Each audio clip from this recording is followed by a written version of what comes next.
Halo semuanya, perkenalkan aku Lala Komalawati, mahasiswa Universitas Terbuka, program studi hukum. Dalam video ini aku ingin membahas tentang pelajaran dari sejarah Pancasila bagi generasi muda. Namun ini bukan sekedar membicarakan sejarah, ini adalah tentang tanggung jawab kita sebagai generasi muda untuk menjaga dan mengamalkan Pancasila.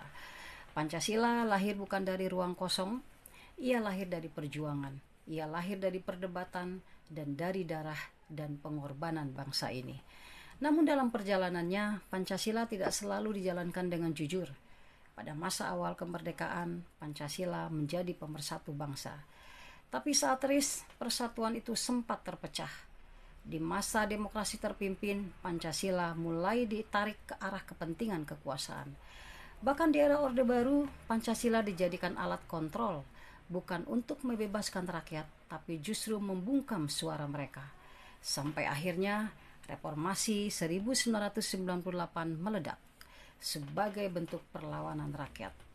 Reformasi 1998 bukan sekedar pergantian rejim, ini adalah teriakan rakyat terhadap ketidakadilan.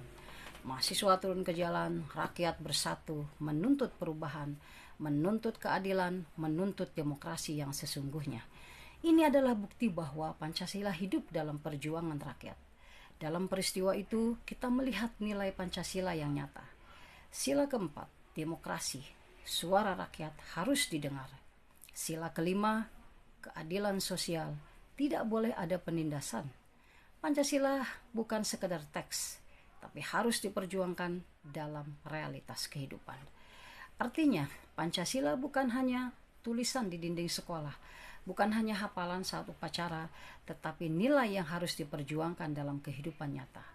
Pancasila bukan hanya warisan, tapi kompas moral bagi kehidupan masa depan bangsa. Lalu sekarang pertanyaannya adalah, di mana posisi kita sebagai generasi muda? Apakah kita hanya menjadi penonton? Diam melihat ketidakadilan? Diam melihat korupsi? Atau diam melihat rakyat kecil sulit mendapatkan keadilan? Atau kita berani berdiri untuk kebenaran? Karena ancaman bangsa hari ini bukan lagi penjajahan fisik, tetapi lunturnya moral, hilangnya kepedulian, banyaknya ujaran kebencian, korupsi, hoaks, dan penyalahgunaan kekuasaan. Kalau generasi muda apatis, maka masa depan bangsa akan rapuh. Sebagai mahasiswa hukum, aku percaya bahwa keadilan tidak boleh hanya menjadi teori. Hukum harus berpihak pada kebenaran, dan Pancasila harus menjadi dasar dalam menegakkan keadilan itu. Kita hidup di era kebebasan, tetapi tanpa kesadaran, kebebasan itu bisa hilang kapan saja. Karena itu tugas kita jelas, menjaga Pancasila, mengawal keadilan, berani bersuara, dan tidak takut membela yang benar. Jika kita diam, maka ketidakadilan akan tumbuh. Tapi jika kita bergerak, maka Pancasila akan tetap hidup di negeri ini.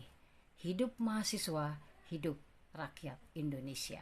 Terima kasih, salam sehat untuk kita semua.